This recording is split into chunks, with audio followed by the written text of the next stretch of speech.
அனைவருக்கும் வணக்கம். ALP Tamil channel சார்பாக உங்களை எல்லோரையும் நான் இந்த சேனலுக்கு வரவேற்கிறேன். நாம் இப்போது ஏஎல்பி ஜோதிடத்தின் மூலம் ஒருவருடைய தொழில் மற்றும் வருமானம் எப்படி உள்ளது என்பதை பற்றி ஒரு சிறிய ஆய்வு. அதற்கு முன்னால் ஏஎல்பி ஜோதிடத்தின் பிதாமகனும் ஏஎல்பி ஜோதிடத்தின் ஜாம்பவானுமான எங்கள் குருவுமான திரு பொது உடைமை மூர்த்தி ஐயா அவர்களுக்கு வணக்கத்தை தெரிவித்து கொண்டு இதை நம்ம இப்போது பார்க்குறோம்.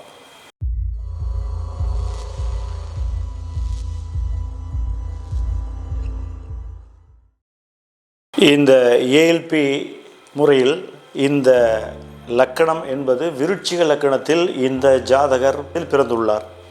இந்த விருச்சிக லக்கணம் தற்போது ஏஎல்பி டிரான்சிட் ஆகி பார்த்திங்கன்னா கும்பம் அப்படிங்கிற இடத்துக்கு போய் இப்போது ஏஎல்பி அப்படிங்கிற லக்கணம் காமிக்குது. கும்பத்தில் அவர் எங்கே இருக்காருன்னு பார்த்திங்கன்னா கும்பத்தில் பூரட்டாதி நட்சத்திரம் அப்படிங்கிற நட்சத்திரத்தில் இப்போ ஏஎல்பி இருக்குது. பூரட்டாதி நட்சத்திரம் யார் அப்படின்னு சொல்லிச்சுன்னா குருவோடைய நட்சத்திரம். குரு இப்போது எங்கே இருக்கார் அப்படிங்கும்போது குரு பார்த்திங்கன்னா 11 இருக்கார். ஏஎல்பிக்கு 11ஆம் இடம் குரு 11 இருக்கிறார். இந்த குரு இருக்கலாம். நல்ல ஸ்தானம். இங்கே குரு இருப்பது நல்ல விஷயம் அப்படின்னு நம்ம எடுத்துக்கலாம். இது மட்டும் ஆய்வுக்கு போதாது. அதுக்கப்புறம் என்ன பண்ணணும் அப்படின்னு பார்க்கும்பொழுது இந்த ஜாதகருடைய வருமானம் எப்படி இருக்கிறது அப்படின்னு பார்க்கும்போது வருமானம் 2ஆம் இடம். எப்பவுமே வருமானம், வாக்கு, வருமானம், குடும்பம் இவற்றையெல்லாம் சொல்லக்கூடிய விஷயங்கள் என்னென்னா 2வது பாவம். இந்த 2வது பாவம் எப்படி இருக்குது, இவருக்கு வருமானம் இப்போ எப்படி இருக்குது அப்படின்னு பார்க்கும்பொழுது 2வது பாவத்தில் இருக்கக்கூடிய இந்த குருவானவர் மீண்டும் 11 இருக்கார். அப்போ நல்லா தான் இருக்கார். அப்போ வருமானம் என்பது நல்லா தான் இருக்குது இவருக்கு அப்படின்னு ஒரு முடிவுக்கு வந்துடலாம். அதே சமயத்தில் அது மட்டும் போதாது, மற்ற விஷயங்களையும் பார்க்க வேணும். சரி, 2ஆம் இடத்துல இருக்கக்கூடிய வருமானங்கிற ஸ்தானத்தில் இருக்கக்கூடிய இடத்துல வேறு யார் இருக்கிறாங்க அப்படிங்கும்போது சனி மற்றும் கேது. சனி யார் அப்படின்னா ஏஎல்பியோடைய ராசி அதிபதி சனி. இவர் ஏஎல்பிக்கு மட்டுமல்ல 12ஆம் இடத்திற்கும் சேர்த்து தான் இவர் அதிபதி. அப்போ 12, 1, 2 வீடுகளுக்கும் அதிபதியான சனி இங்கே 2 இருக்கிறார். 12ஆம் வீடு எதை நோக்கி சொல்லும் அப்படின்னு பார்த்தீங்கன்னா 12ஆம் வீடு விரயம். வரக்கூடிய வருமானம் என்பது சுப விரயமா அல்லது விரயமா அப்படிங்கிற விஷயங்கள் இது வெறும் விரயம் மட்டுமே காமிக்குது. கூட யார் இருக்காருன்னு பார்க்கும்போது கேது, வருமானத்தை சுருக்கக்கூடிய அமைப்பு. இங்கே வருமானம் என்பது நன்றாக இருக்கிறது. அதே சமயத்தில் அந்த வருமானம் எப்படி இருக்குது அப்படின்னு பார்த்தீங்கன்னா அந்த வருமானம் விரயத்தை நோக்கி போகிறது அப்படிங்கிற ஒரு விஷயம் தெளிவாக சொல்லுது. அது மட்டும் இல்லாமல் இந்த இடத்துல இருக்கக்கூடிய 2ஆம் இடத்தில் இருக்கக்கூடிய 12ஆம் அதிபதி லக்னாதிபதியும் அதே சமயம் விரையாதிபதியுமாக இந்த சனி 2ஆம் இடத்தில் அமர்ந்து அங்கே வருமானத்தில் ஒரு பிரச்சனைகளை ஏற்படுத்தி கொண்டு இருக்கிறது நம்ம பார்த்தாவே நம்மளுக்கு தெரியும். அது மட்டும் இல்லாமல் இந்த சனி 3ஆம் பார்வையாக ரிஷபத்தை பார்க்குறாரு. அதே மாதிரி இந்த சனி 7ஆம் பார்வையாக இங்கே கன்னியை பார்க்குறாரு. சனி பகவான் 10ஆம் பார்வையாக சூரியன் அப்படிங்கிற விருச்சிக இலக்கணத்தை பார்க்குறார். இங்கே 3ஆம் பார்வையாக ரிஷபத்தை பார்க்குறது. இங்கே சுகஸ்தானம் என்பது ஒரு விரயம். அதாவது பணம் என்பது அதிகமாக வரும்பொழுது அது பொருளாக மாறும், ரொக்கம் அப்படிங்கிற சொத்தாக மாறும், அல்லது வேறு ஒரு உங்களுக்கு கம்ஃபர்டபுள் அப்படிங்கிற விஷயத்துக்கு ஒரு பொருளாக மாறும். அந்த இடத்த இந்த வருமானம் என்பது கெடுக்குது. அப்போது இந்த இடத்துல கம்ஃபர்டபுள் இல்லை. இந்த பொருள் விரயமாகிறதுனால இங்கே சேமிப்பு அப்படிங்கிற ஒரு விஷயம் பொருளாக மாறக்கூடிய தன்மை இங்கே கெடுது. அப்போ சனியோடைய பார்வையில் விரயம். அது மட்டும் இல்லாமல் இந்த சந்திரன் அப்படிங்கிறது பார்த்திங்கன்னா ஏஎல்பிக்கு 6ஆம் இடம்.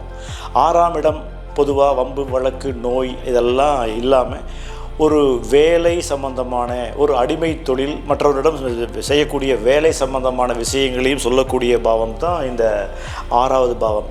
6வது பாவத்துக்குடைய ராசி அதிபதி சந்திரன் 4வது பாவத்தில் உச்சம் அடைகிறார். இது பொதுப்படையாக வெளியில் இருந்து பார்க்கும் பொழுது இது பிரச்சனை, வம்பு, வழக்கு அந்த மாதிரி விஷயங்களுக்கு கொண்டு போய் காமிக்காமல், அப்படி இருந்தாலுமே கூட 6ஆம் பாவம் 4ஆம் பாவத்தை டச்சு பண்ணுறது ஒரு நல்ல விஷயம். அப்போ இங்கே தொழில் என்பது வலுவாக அப்படிங்கிற ஒரு விஷயத்தை இங்கே காமிக்குது.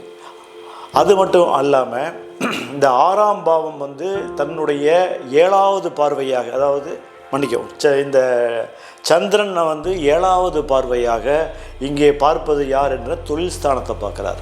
அப்போது 6ஆம் பாவம் தொழில் ஸ்தானத்தை பார்ப்பதும் ஒரு சிறப்பு. இவர் ஒரு தொழில் செய்யக்கூடிய நபராக இருந்தால் கடன் வாங்கி தொழில் செய்யக்கூடிய வாய்ப்புகளும் உண்டு.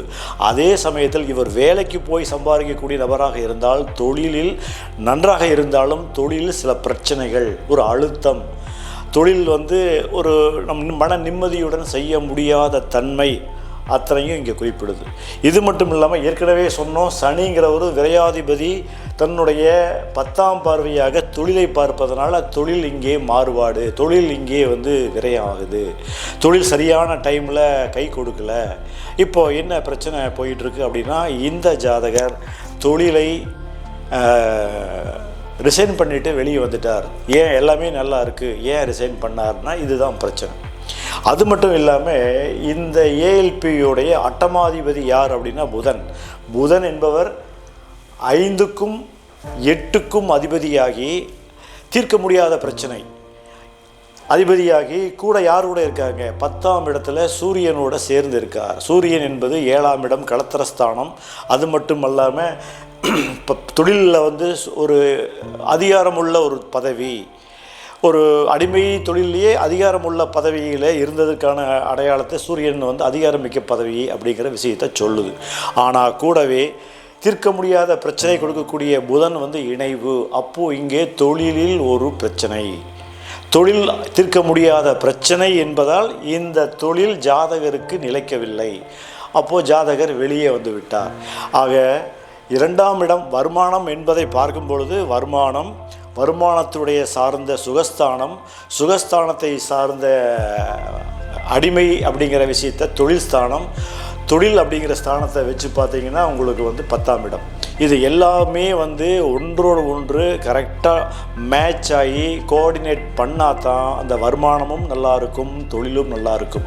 இந்த இடத்துல பொதுப்படையாக பார்க்கும்போது எல்லாமே நல்லா இருக்கிற மாதிரி தெரிஞ்சாலும் இங்கே வந்து பிரச்சனை.